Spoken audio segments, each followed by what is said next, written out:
Hi, my name is Gwen Peterson. I'm a certified independent health coach and global director with Optavia. If this is the first time you've stumbled upon my channel, welcome.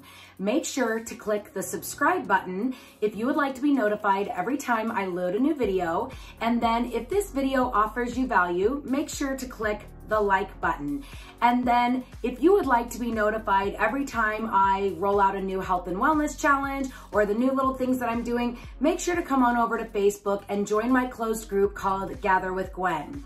So this video today is a series of segments that I'm hoping to do with my clients. So one of the things that you guys don't get to know about being a coach is we get to hear so many amazing stories of success as people are becoming healthier.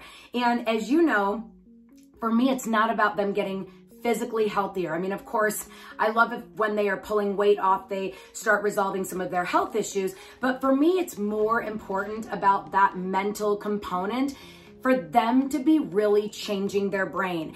And as I've been helping the person, Carol Ann, that you'll see in this next part of the video, her story is just so powerful of where she was when she first decided, I'm going to sign back up on the program with Gwen and really work with a therapist, work on the mental component, work on the physical component of nutrition, and really change her health. So I asked her if she was willing to record a video. Yes, it's long, but I wanted you guys to hear her heart because I know little pieces of her story will resonate with you and something that you might be going through personally. So if you would like to, make sure to in the comments, let Carol Ann know how much her story offered you value, which part resonated with you, to thank her for her time, being willing to record this video for all of you guys that follow me. And we'll be going forward with some other stories as we go. So make sure to subscribe so you see those stories.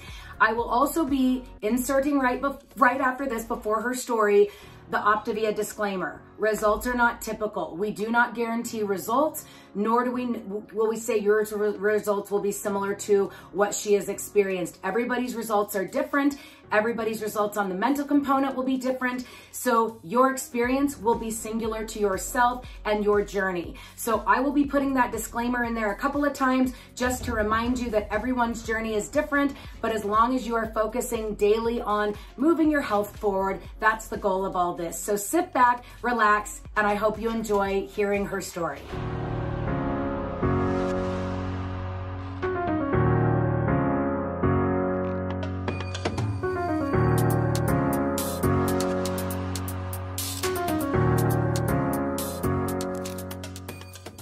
At Optavia, our mission is to offer the world lifelong transformation, one healthy habit at a time. The following audio contains personal testimonials of independent coaches and clients within the Optavia community. Their results are based on the unique experiences of their journey. We cannot guarantee like or similar outcomes. We hope these stories inspire you to continue your journey with or join Optavia, but please note that they have not been verified and your individual path to optimal health will vary. As always, it is our recommendation that you speak with a healthcare provider or doctor prior to beginning your journey with Optavia. Hey everyone, I wanted to introduce you to Carol Ann. She is one of my clients that reached out to me at the beginning of January in that space where I know many people are when they reach out to me saying, hey, I'm ready.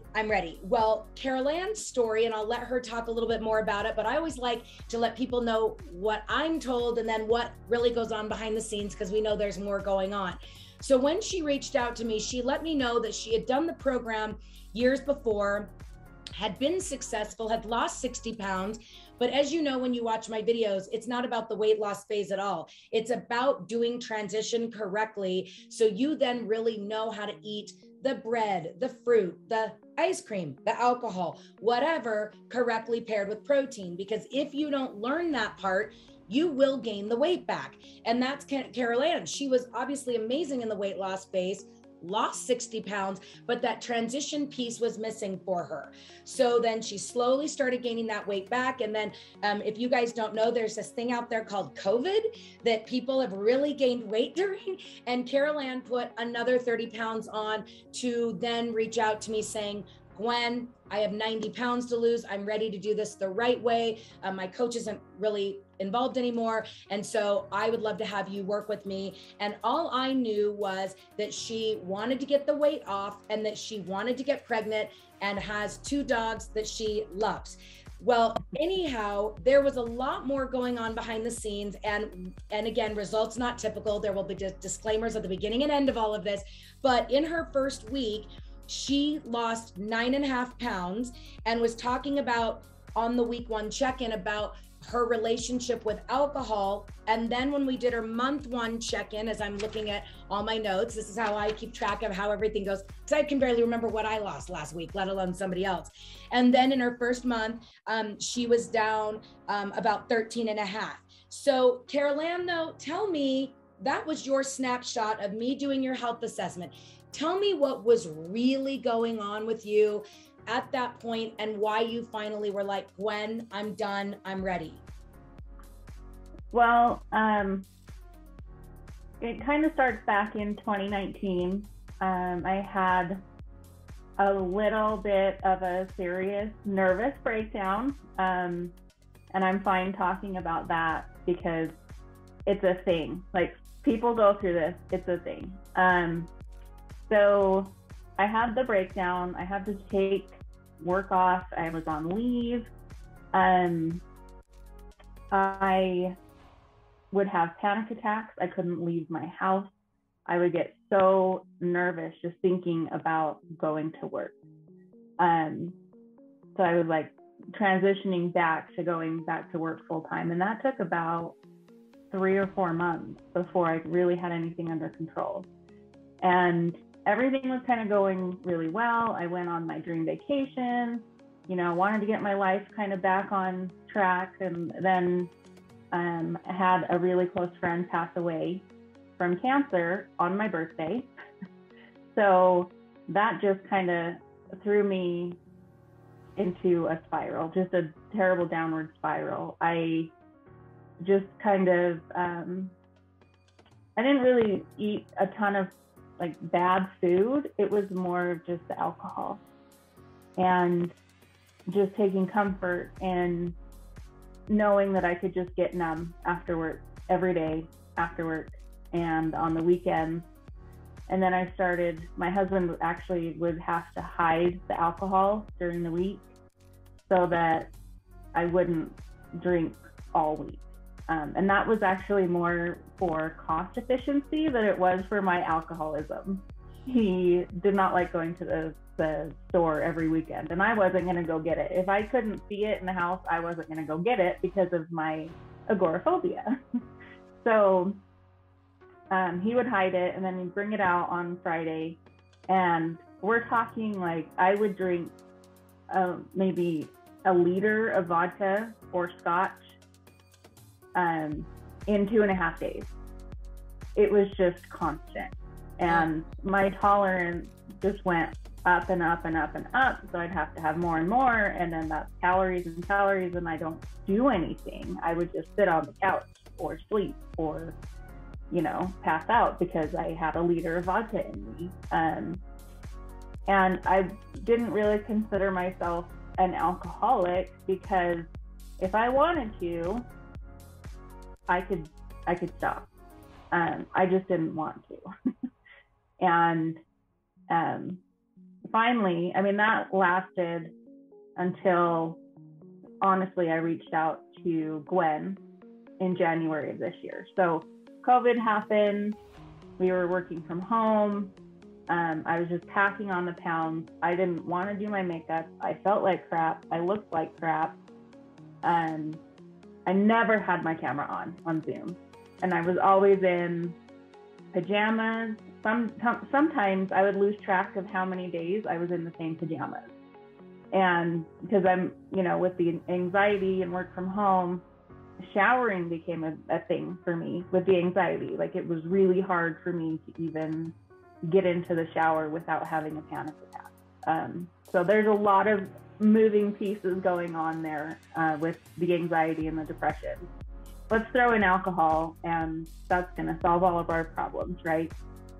So finally in January, I just was thinking, okay, I'm done. I can't do this anymore. I feel like garbage. I'm gonna die if I keep drinking all of this alcohol. My husband and I were trying to get pregnant last summer. Obviously, probably for better reasons, I didn't get pregnant last summer. And I just wanted to get healthy and quit the alcohol and lose the weight, get healthy so that I could get pregnant and have a healthy pregnancy. Obviously, I wouldn't be drinking during the pregnancy. That wasn't going to be an issue. It was actually getting pregnant. So I reached out to Gwen and I was like, let's do this. I'm done. I need to stop just existing and I need to start living again. I want my life back. So that's where I was when I started. And yeah, that's my little backstory. Amazing. And the a couple things that I think is so valuable is because obviously you don't see you the way I see you, but when excuse me, as we were doing our week 1 and month 2 Zooms, and here she comes on and she's gorgeous hair, gorgeous makeup. And I'm normally coming with no makeup on. You guys, when I'm doing a YouTube video, I do my makeup and not normally my hair. But here I'm like, I can't believe that's where she was when she called me, that I was the one she was turning the Zoom camera on for, looking as gorgeous as she does and all of that. And the fact of that, how many days in a row it went with no showers, which again, I didn't know at the beginning, just due to the fact that your brain, the way I thought about this after is your brain could not connect with the weight that was sitting on your center. So that shower experience of you trying to touch what you couldn't fathom in your brain was this whole thing, right? And so that's so amazing to me, that's where you really were mentally when we started. And I was so grateful that you were open to the mental component of work that you obviously do on your own, because one of the things that I hear from a lot of people is, I don't want to coach because I don't know enough. Well, the truth is, it's because I'm not a therapist is why I could not know all these things about what was going on, because that's not my role. My role was give you the resources, walk alongside of you, and you either chose to do the work or you didn't. I'm not the one putting the food in your mouth. I'm not the one getting you to do the daily mental component and all of that. And this is why you never as a coach know everything, because I'll tell you where we got to as she's gone through this process is, as you guys know, if you follow my YouTube channel, I used to always talk about the book Never Binge Again. Well, she started there and it didn't really resonate with her. So because she was ready to make a change, stumbled on a book that now I'm having a lot of my clients incorporate, is called This Naked Mind. And Carol Ann, tell a little bit about why that book resonated with you with the alcohol, because I think this will be a really valuable tool for a lot of people that follow me, but I'm just not their coach. Right. So when I started Never Binge Again, it was great, but I had that mental block of, this doesn't apply to me. My problem isn't with food per se, it's with alcohol and not doing anything. So I just stumbled upon a book and started listening to it, This Naked Mind, and it's read by the author. So she's, emoting how she feels when she wrote these things. So that really resonated with me to begin with. I was very enthralled from the beginning. But as I got into it, I was thinking, I could have written this book. This is exactly how I'm feeling, where, you get home from work, you have a glass of wine, or for me, I don't know if this is scotch or whatever. I'm not shy about how much I was drinking. I was drinking a ton. So, and it was okay because it's accepted. That's what people do. They get home from work, they relax, they have a drink, not a big deal. Well, when that starts taking over your life, then, the question becomes, am I an alcoholic? And not necessarily. And I think that's the struggle with a lot of people and their relationship with alcohol is they want to keep drinking because that's what their friends do. You do socially. It's okay. If you refuse to have a drink at a party or at dinner, you know, something has to be wrong with you. And if you have to say, no, I'm an alcoholic. Oh, okay, that's okay. That's why you're not drinking. That stigma doesn't help anybody. Right. So you have to acknowledge that you do have a relationship with alcohol and you need to figure out what you want it to be, but it doesn't necessarily make you and categorize you as an alcoholic. So that's why she talks a lot about the stigma behind it and how she came to terms with her relationship with alcohol. And she, I mean, at the time of the book and the time she was reading the book, she didn't drink anymore. But not because she was an alcoholic. She just chose that that's the way she wanted to live her life. And, you know, she doesn't have the feeling of deprivation because she kind of touches on the same subject in Never Binge Again, where that deprivation there, you're depriving yourself of alcohol, you're depriving yourself of food.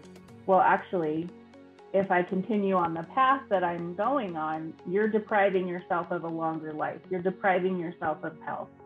So she talks about that too. It was a very good companion book for somebody who struggles with food and weight and alcohol. The three together, or the two books together, really, really helped with understanding my mental component and where the food and the alcohol came in, and just understanding my relationship with it. Amazing. And I know that people will be completely enthralled with this, with your story. That's why I'm so glad you were willing to share, because here's the next thing that the pattern of this then became when we were touching base in month 2 and 3, was that you were now not passed out, not sleeping, you were done with work, and now it was, what do I fill my time with? Because before it was just this haze all night long. You'd go to bed, wake up, it was like Groundhog Day. So let everybody know what shift you had to make and what you've done to fill those evenings up that were just this haze one after another. Yeah, so, and I will say, I've been seeing a therapist too with all of my mental problems and my breakdown and everything. So along with Gwen and my therapist, you know, we got this plan together, and I needed a routine. I needed something, because I had the routine: get off work, drink, pass out, go to sleep, wake up, feel like crap, start over again. So I needed to now fill 5 to 6 hours in the evening with something. Oh. So, and that was hard. I mean, when you're trying to eat healthy and you're bored, what do? I'm so hungry, I just want to eat. No. So I found different things. I knit and crochet a lot. So I started implementing that into my routine at night. So I would have my lean and green, and then I would knit until my next final meal, and then just start my wind down and still keep knitting. But then I would make tea and make some delicious tea and watch my British television shows, because honestly, I'm an old British lady at heart. That's who I am. So that's what I focused on every night. It may seem simple and not like a routine, but it works for me and how my brain works and what I need to do to kind of calm down at night. Let's see. Sorry. Well, I was going to say, I remember, and by the way, I'm going to give so much of the credit to the therapist. I didn't help with the routine. It was just every 3 hours, weigh out your meat, keep me posted, right? Right. So that's the beauty of it. But the thing I remember you saying, because again, for me, I downloaded, as we were talking, like this pattern of what you were going through, that you were like, the reason why the knitting works is because it keeps my hands busy and I have to think. Where if you were just sitting there watching your British shows for 5 or 6 hours, all you'd be thinking is, I'm hungry, I want to eat, because you were doing nothing. So while to you the knitting seems menial, it served two purposes. It kept your brain going and your hands going. So it just filled that gap of, and you were being productive, because I know also for me, I used to knit, I'm task oriented. So when at night before you go to bed, you would go back on what you had created those last couple of hours and actually be proud of yourself with what you had accomplished, which is a whole nother thing that you probably didn't even realize that was going on mentally, but you were creating wins for yourself that weren't just about health and wellness, right? Right. Exactly. And during all of this, and I'm married to an excellent man. We've been together since I was 15. So, and that's over 20 years. Ugh. But I don't know life without him. He's great. And he's so patient and loving. And, he's just there if I needed him, and he was not there if I didn't want him around. But he would do all the chores. I couldn't do anything. So he was doing laundry, he was doing dishes, he was cleaning everything. And now I clean my house every weekend, and I keep up on that. There's still some things that I refuse to do, so he does them. That's great. But I started doing laundry again, cleaning my kitchen, he does the dishes, just keeping up on those daily things that, again, you don't really think make a difference, but when you physically and mentally can't do those, and now you can, and you don't even give it a second thought, you kind of take advantage of those things take for granted those things. It's just all those little tasks that you couldn't really accomplish before that now you can, even like showering. That falls into that same category. It was just something I couldn't do because all I wanted to do was be numb and do nothing. And be sad. That's all I want to do. Sweet. Yep.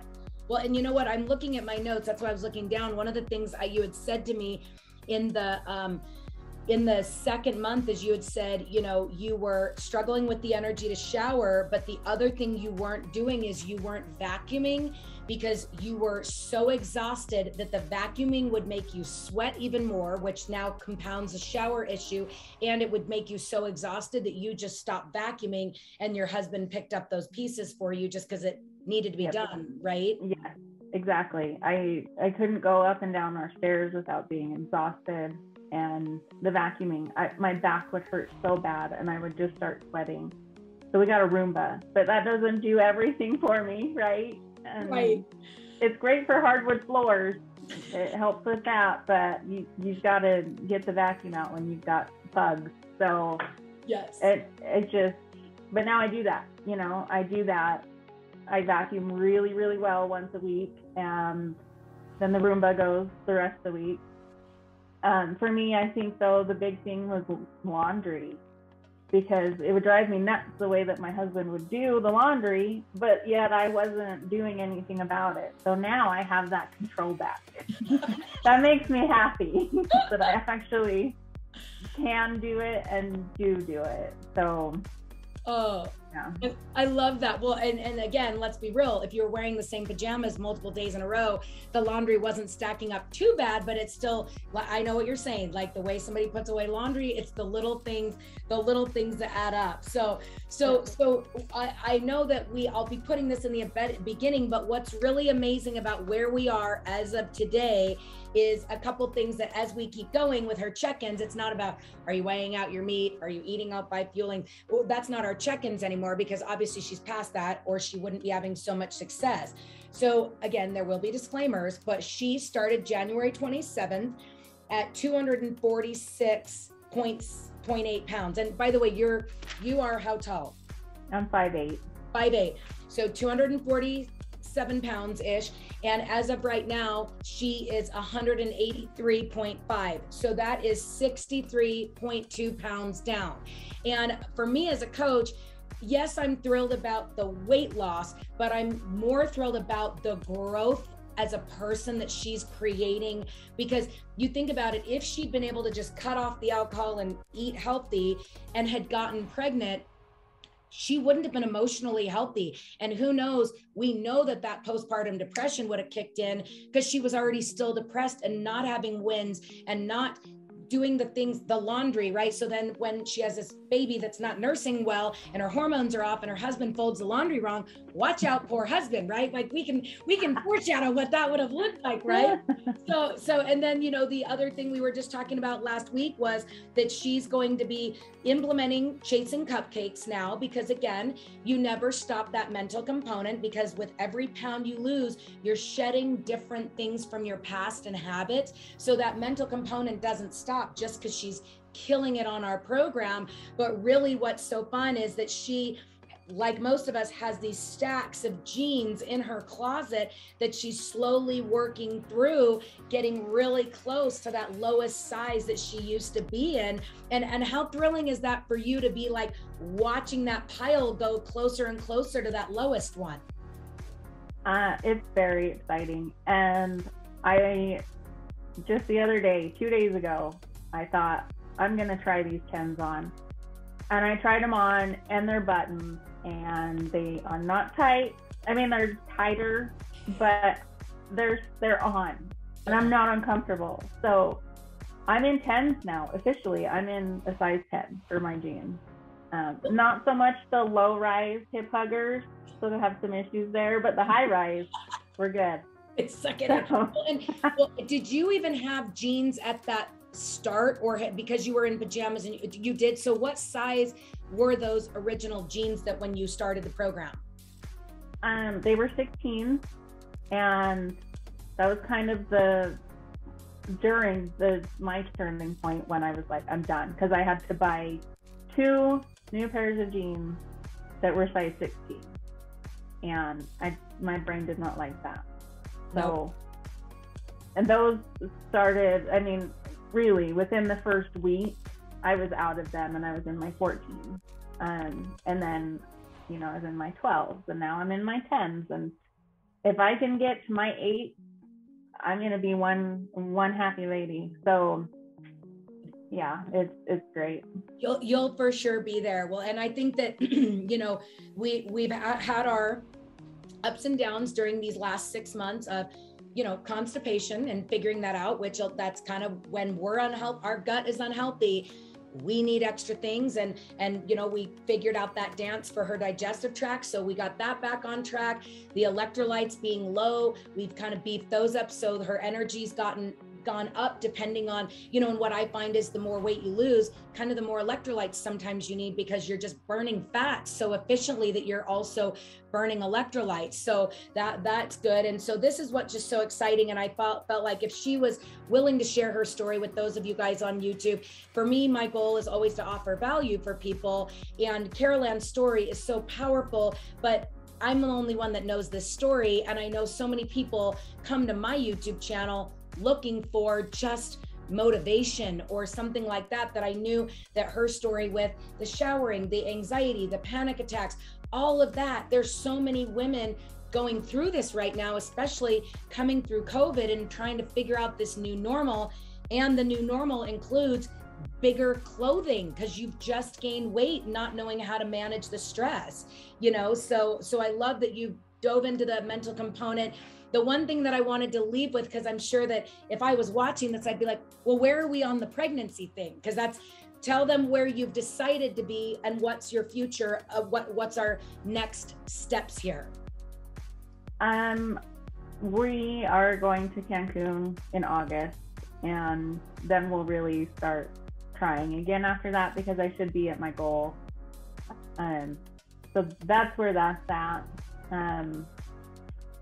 But one thing though, Gwen, that I do want to talk about is how I knew that this time was going to be different. Yes. And a couple of weeks ago, just at the beginning of June, my little 6-year-old pug was not feeling well. I took her in. She was diagnosed with diabetes on Tuesday, and then she went into ketoacidosis on Thursday, and by Friday at 3 a.m. she was gone. And like my pug they're our kids. They are our babies. So it was horribly devastating. And when she was first diagnosed, that Tuesday, we were running around trying to find this pet insulin stuff and the needles and the food. And, you know, we were prepared for long term to go forward with this and take care of her as best we could.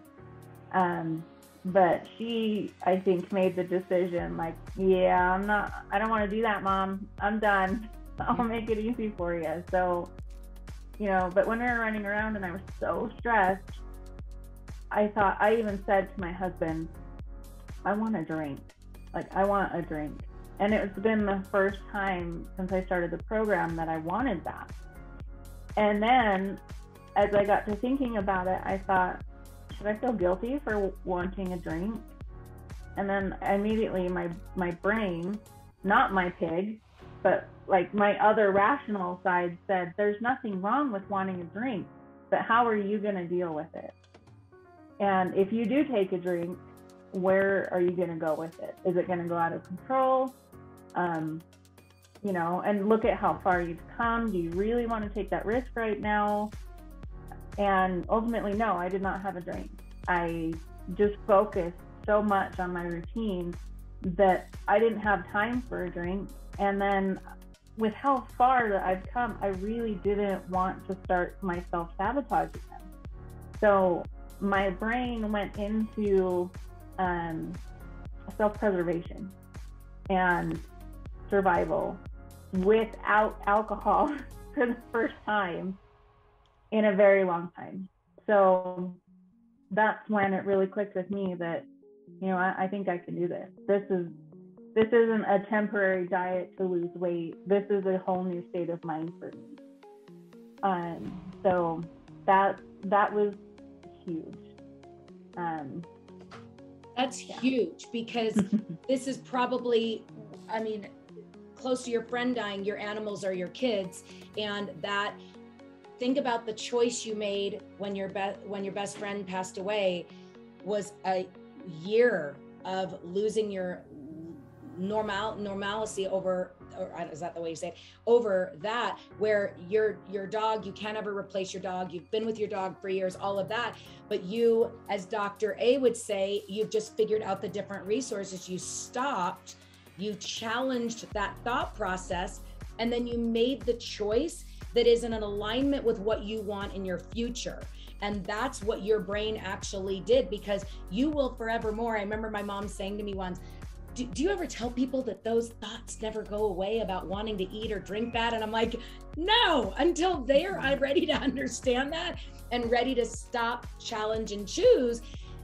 That would just defeat people. Where when you now have the mental component backing you, understanding what works for you, you know, and that's not to say when you go to Cancun, right? I only have Cancun. I only wrote Mexico. Cancun, you'll probably be drinking there, but we will have also taught you how we teach people to eat the sugar or drink the alcohol paired correctly with protein. Will you eat some desserts? Of course you will, because you don't ever not eat that way, but you will have already gotten to your goal weight. We'll have already taught you transition, and it will still come down to calories in, calories out. So if you decide to keep those calories on track and eat at the buffets and have a good egg white omelet in the morning, and then, you know, eat something protein at 10, and then at lunch making a big grilled chicken salad with a drink, and then at lunch you might have another protein option with lunch, you know what I'm saying? And then you have a dessert. You will then know numerically exactly how to do what you want. And those drinks were a choice that were, wrong word, premeditated and decided upon and correctly balanced, instead of, I've had a bad day, I'm going to have a drink, or I'm going to have a dessert. And you didn't make that choice. Your pig brain, like you say, made that choice for you. And you went down that rabbit hole, and then attached to that is anger, guilt, all those things. When it's not a choice, you have all that negative on it, where when you decide to go have a drink, you've thought it through, you figure out how you're going to do it, and there's no guilt to it. You've made the decision on how to make it work for your nutrition plan which is a very different dynamic, which is super exciting that you are already almost there and you aren't going to never drink again, but you'll think about it. Just like you're not going to never eat sugar. You'll just know how to do it right and make the decision if you want it or not. Yeah. And another really interesting thing that I've found that hasn't really happened before, and again, I think that it's another part of the mental component, but my mind and my body are now working together to protect me from that sabotage. So my husband still drinks. He'll sit down on the couch and have a beer or a scotch. But if I get a whiff of that, I start gagging. Like, it makes me ill. And I think just mentally, I'm so focused on my goal and want to get where I want to get to and not drink, that mentally my brain is like, that's disgusting, don't touch it. And then physically, like, if you go near this, you're going to be sick. So like that's another like little trigger for me, that this is a long-term thing, that I don't want to go back to what I was doing before. It obviously wasn't working with where I want to be, and I was going to die. Of course. Your liver would have told you you're done. Right. Right. Yeah. But you think about it, if you had your liver say no more, you would have figured out a different vice, because it really wasn't the alcohol. It was the how to numb the grief that you hadn't worked through. So really that therapist and the resources, and then starting on the eating and those resources, they all compound on each other. Because as I try to tell people, you didn't get here in a day. You're not going to get healthy in a day. And the more weight you lose, it just kind of peels that onion of what you get to work on. That's why people lose 30 pounds and they're all motivated and they say they don't need the mental component. And then like a brick, they get another life event happening that shows them they need to learn how to navigate, just like what you did with your pug dying, that you now have the resources to stop, challenge, and choose. Because you really thought about what that outcome would be over one drink. You weren't in your mind going, okay, I'm gonna go into this oblivion over the weekend. It really came down to that one thing, which most people don't wrap their brain around. That one thing. That's huge. Well, and it was so natural too. And it's not like you study for a test and then, oh, something's happening, what do I do? You know, I didn't have to stop to think about what assistance I needed or what the plan was if something happened. I did that subconsciously. And it's not really until afterwards when I talked to Gwen about it that I realized what happened and that switch happened. So it's great. That's all I can say is that I'm proud of me from where I was 2 years ago to where I am now. I don't recognize myself. And I'm not going to sit here and say, oh, I'm so ashamed and embarrassed and what a terrible life I was leading. No, that doesn't do anybody any good. There should be no shame, blame, or, blaming anybody else, whatever. It is what it is. It made me a part of who I am today and made me realize that I don't want to go back there. So you need to really own it. You need to own what you were, own how it was, talk about it. You really need to talk about it. Be honest with yourself and be honest with other people about what you're going through, because you never know who needs to hear whatever piece at that moment in time. So that's what you can do really to help people and yourself move forward if you've gone through something like that. Right. And like, I'm tearing up because the day you called me, you and your brain could never have believed that you would have just said, I'm proud of myself. Yep. That's massive. And again, and by the way, everybody that's still watching, she is not a coach. This is what's amazing. This is because she is not because, just trust me, we'll be talking about that later, but I'm just saying that's the power of this, is that you know, you have to find ways to be proud of yourself. And I know she was hoping that this would work when she reached out to me. She was hoping that I would be the right coach.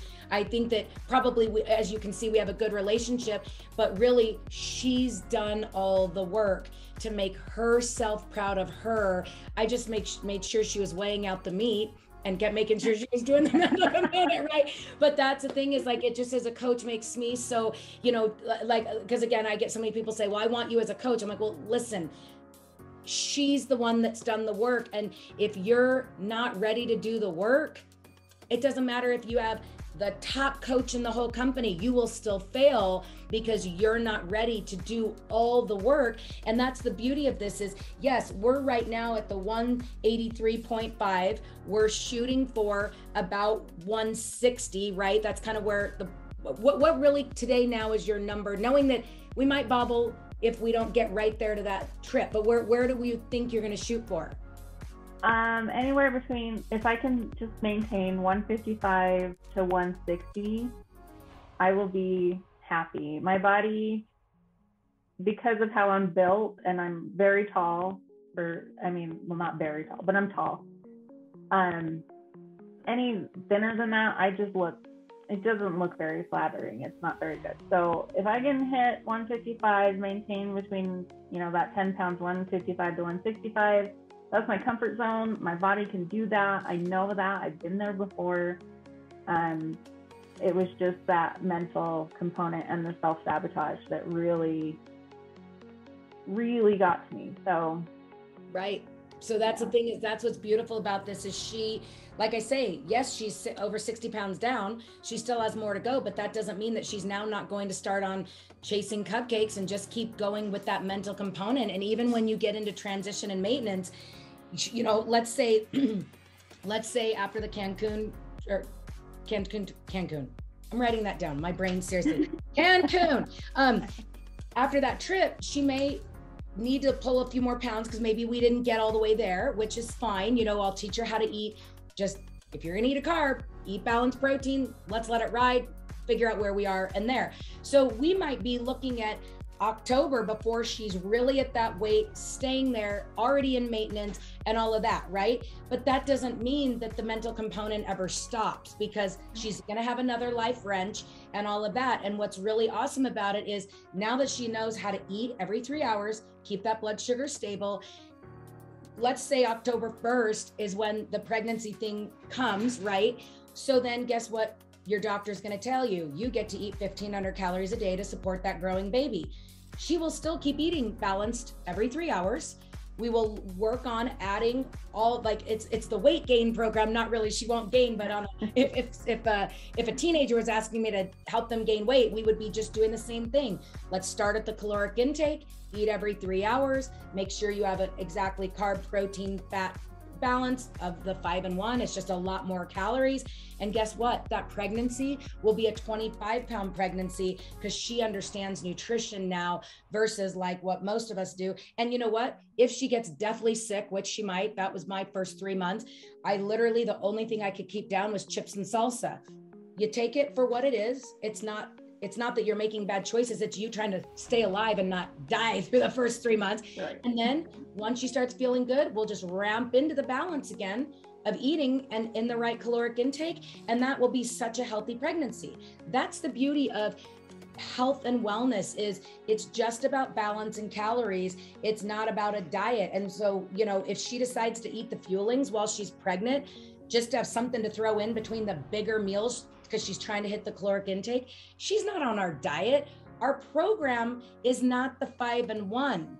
Our program is balanced eating in whatever caloric intake your body needs for the current situation. And that's where a lot of people get messed up, because they're like, well, can I do the program while I'm pregnant? I'm like, well, the program's balanced eating. So yes, but it's just about the balance and the calories, So, this is so exciting. So for those of you guys that have stayed with us through this, what I would love for you to do is comment below and let Carol Ann know which part of this really resonated with you, because I think that will offer her value and get a little feedback.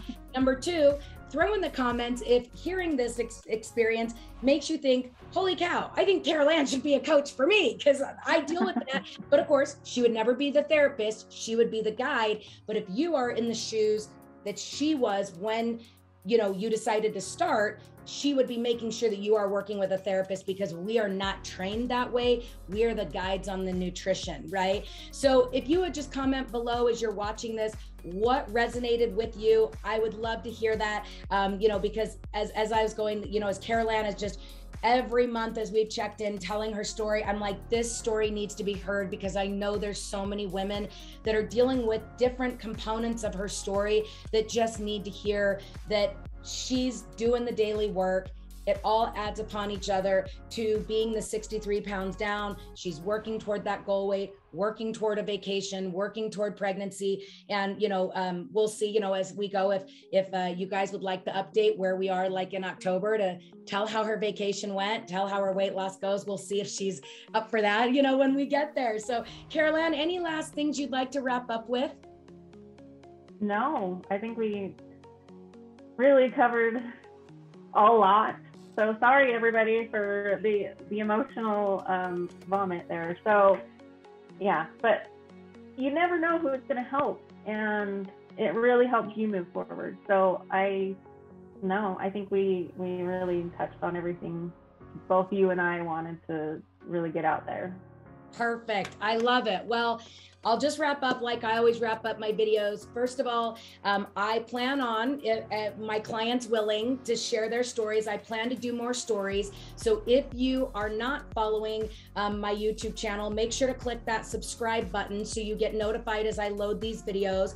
If this video offered you value, make sure to click that like button so that once you like a video or a YouTube video, it then changes the algorithm so more people can find her story. And then if you haven't already, come on over to Facebook and join that Gather with Gwen group to just be notified when I do my next health and wellness challenges or things like that.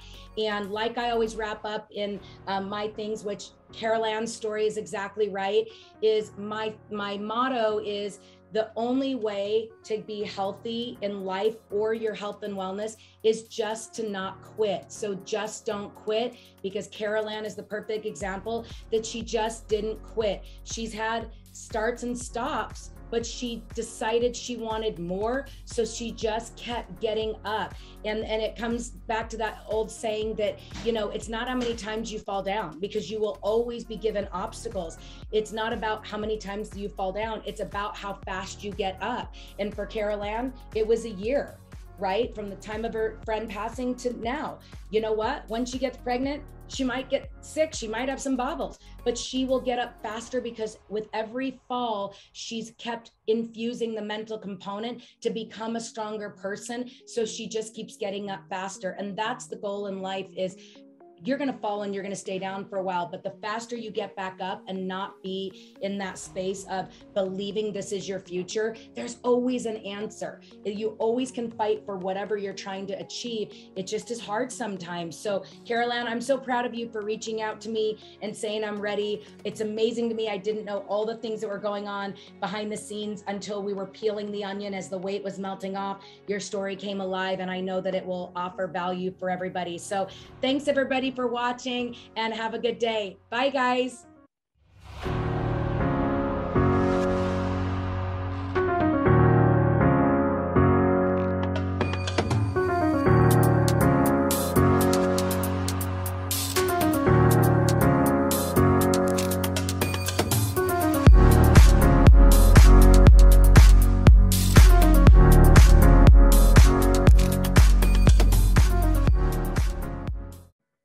At Optavia, our mission is to offer the world lifelong transformation, one healthy habit at a time. The following audio contains personal testimonials of independent coaches and clients within the Optavia community. Their results are based on the unique experiences of their journey. We cannot guarantee like or similar outcomes. We hope these stories inspire you to continue your journey with or join Optavia, but please note that they have not been verified, and your individual path to optimal health will vary. As always, it is our recommendation that you speak with a healthcare provider or doctor prior to beginning your journey with Optavia.